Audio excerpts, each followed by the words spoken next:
정동영 대표님의 모두 발언이 있겠습니다.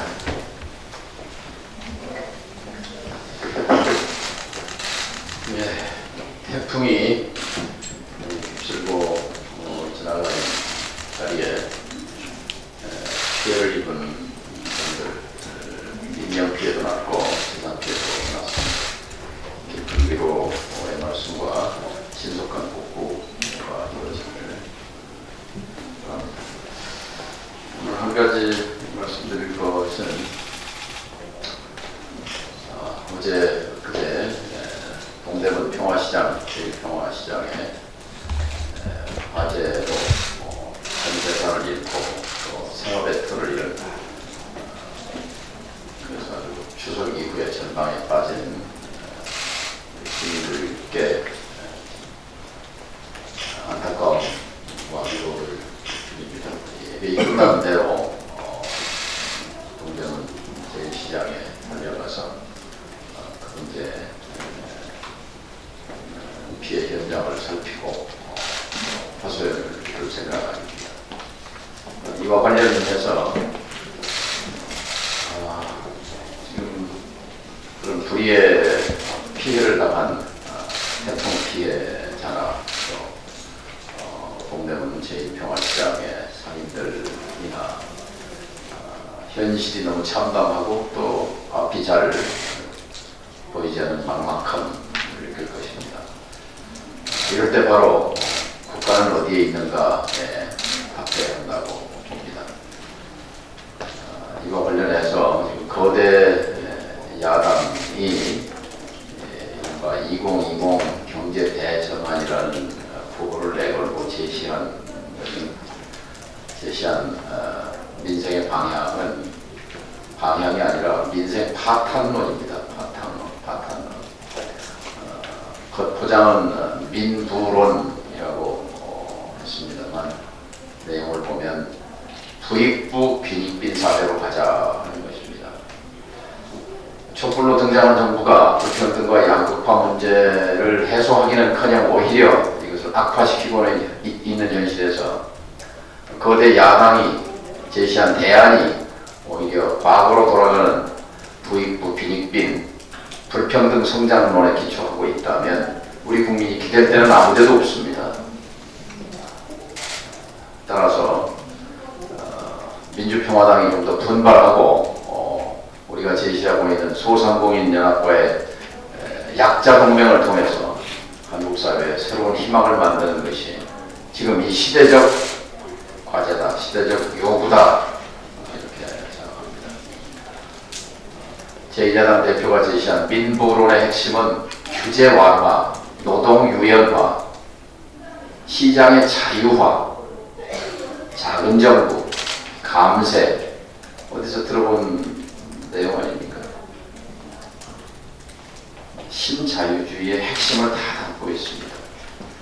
이미 이명박 4대 강론, 박근혜 정부의 시장 지상주의론, 10년 동안에 극성을 떨었던 신자유주의 정책의 결과로 민영화, 자유화, 규제 완화, 노동 유연화의 결과로 불평등과 양극화가 벌어지고 잠재 성장력은 떨어지고 경제는 활력을 잃었습니다.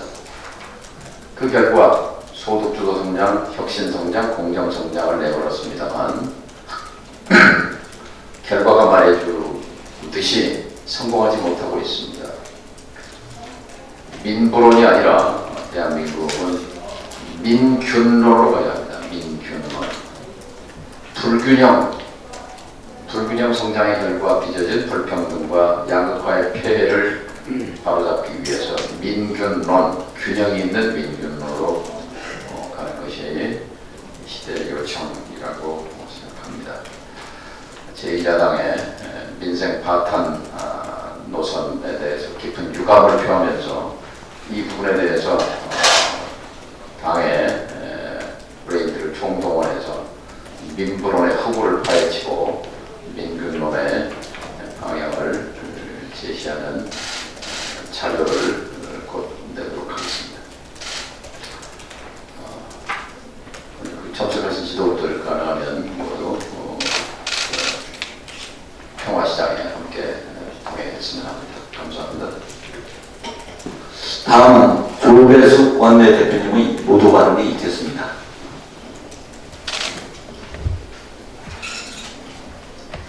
얼마 전에 태풍 린린이 휩쓸고 가더니 요 며칠 전에는 태풍 타파가 휩쓸고 갔습니다. 이름이 조금 불길했었습니다. 타파한다. 그런데 이 태풍으로 인해서 피해를 입은 여러분들께 위로의 말씀을 전하고 또 조속한 대책을 마련하도록 하겠습니다.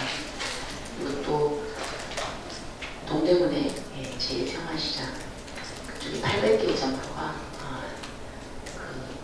밀집해 있는데 또 이제 계절이 바뀌어서 아마 이제 겨울옷 이런 것을 다 준비해 놓고 있었을 것입니다.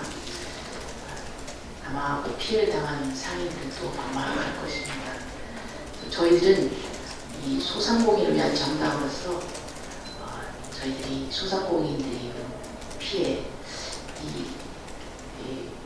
피해 대책 마련을 해서 당장 현장에 달려가서 청취하고 빠른 대책을 마련하도록 노력하겠습니다. 문재인 대통령께서 제 74차 유엔 총회 참석과 한미 정상회담에서 방미 올랐습니다. 대통령께 두 가지 당부를 드리고 싶습니다. 트럼프 대통령은 북한이 미사일 도발을 계속하는데도 미국의 이익과 상관없다 대응해 왔습니다. 북한이 한미 동맹의 견고함을 의심할 수 있는 대목입니다. 북한은 우리와 미국의 동맹 관계가 확고할 때 통미 동남을 하지 못합니다. 한반도 평화 외교의 주도권을 확보하기 위해서라도 한미 동맹을 견고하게 하고 오시기 바랍니다. 대통령께서는 또 방미 전에 한일 관계 때문에 한미 관계가 흔들리지 않을 것이라 말씀하셨습니다. 옳은 말씀입니다. 한미 관계를 한일 관계에 더 이상 연계시키지 말아야 합니다. 한일 관계를 한미 관계와 연계시킨 것은 지소미아 종료 한 번으로 족합니다. 미국은 한일 관계를 중재하기 어렵습니다. 안 되는 중재를 바랄수록 대미 협상력만 줄어듭니다. 대미 의견은 대미 의견대로 당당하게 임해주시기 바랍니다. 자유한국당 혁신위원장을 지냈던 연세대 유석춘 교수가 위안부는 매춘의 일종이고 일본 정부는 직접적 가해자가 아니라는 망언을 강의 시간에 했습니다. 유석춘 씨의 망언은 심각한 역사 왜곡입니다. 태평양 전쟁 당시 일본 군부가 위안소 설치를 명령하고 주도했다는 사실은 이미 문헌으로 확인된 팩트입니다. 광주 민주화 운동에 북한군이 개입했다는 망언을 했던 자유한국당 일부 의원들이 연상됩니다. 자유한국당 인사들의 끊임없는 역사 왜곡이야말로 대한민국을 분열시키는 반민족 행위입니다. 자유한국당이 건전한 정당이 되려면 망언과 역사 왜곡을 저지른 인사들과 당장 결연해야 합니다.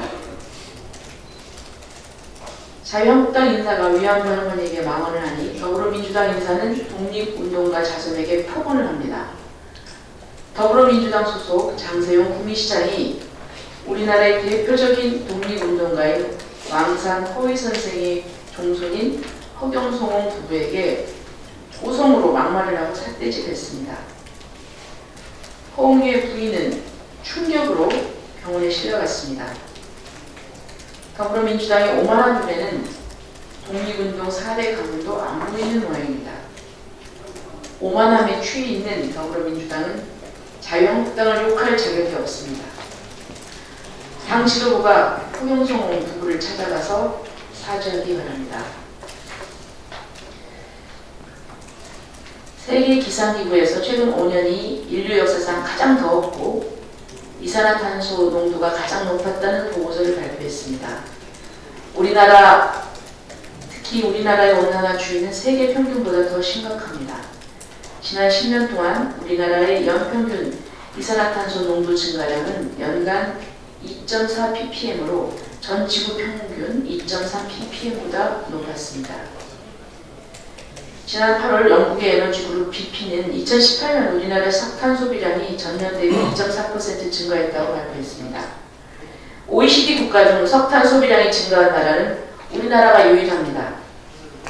그런데 산자부는 BP 보고서가 온실가스 공식 통계가 아니라면서 국가 공식 통계인 2018 국가 온실가스 인벤토리는 아직 확정 발표되지 않았다고 보도자료를 냈습니다. 국가 온실가스 인벤토리는 모든 국가가 2년 전의 통계를 발표합니다. 현 시점에서 나올 수 없는 통계를 들먹이면서 외국 기관의 지적이 잘못됐다고 하는 산업부의 변명은 시전합니다. 정부가 이런 변명만 늘어놓는다면 이산화탄소 농도를 줄여가기는 어렵습니다. 어디에서 어떻게 석탄 사용이 늘었는지 정확한 조사 먼저 해야 합니다. 이번 유엔 총회 기후행동 정상회의에 문재인 대통령께서도 참석하십니다. 석탄 소비량이 증가한 정확한 원인과 대안을 가지고 가셨기를 바랍니다. 이상입니다. 다음은 김종구 최고위원님의 모두 발언이 있겠습니다. 문재인 대통령께서 경제가 안정되고 질 높은 일자리를 만들었다고 말씀하셨는데 시위 염려서 꼭 걱정이 됩니다.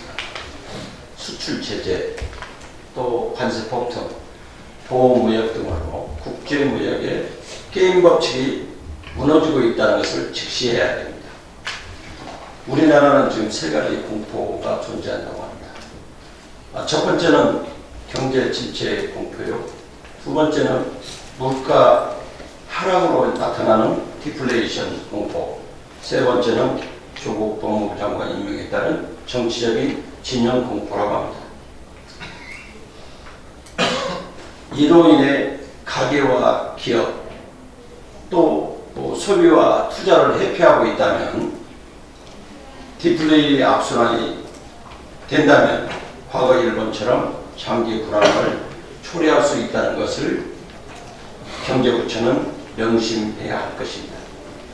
경제부채 원인이 되는 문제 중에 정부가 과도하게 투자한 에너지 공기업 부분을 보면 한전 등 10개 공공기관에서 2018년도 2조 7,348억 원의 적자를 냈습니다.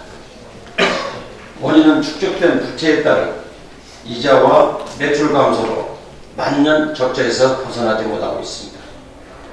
채무 구조가 좋지 않은데도 실적도 실효성도 없는 해외 자원 개발과 친환경 에너지 전환 등 실제로 빛을 도전하는 것입니다. 물론 에너지 정책 실패도 원인이 있다고 생각합니다.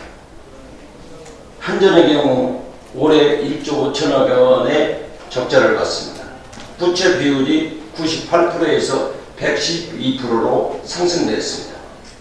지금도 혈세를 축내면서 공기업들의 방망 경영을 여전히 하며 2018년 공공기관 23곳에서 비리가 148건 적발되었고 공기업의 부실 경영은 혈세 낭비뿐만 아니라 경기 침체의 원인이 되기도 합니다. 이렇게 공기업 방망 경영의 악순환은 미래 세대의 부채 부담과 영세상공인 자영업자의 납세의 고통으로 이어집니다. 이제 더 이상 두고 볼 수만은 없습니다. 공기업의 정상 운영을 위해 평화당이 나서야 할 때입니다. 상시적으로 공기업 부실 운영을 감시하는 공기업 경영감시 특별위원회를 구성을 제안합니다. 공기업 감시특위를 구성, 상시 운영에 소상공인 자영업자들의 세금 고통을 줄이는 것, 평화당이 할 일이라고 생각합니다. 이상입니다. 자, 모두 말을 마치고 비공개로 전환하겠습니다.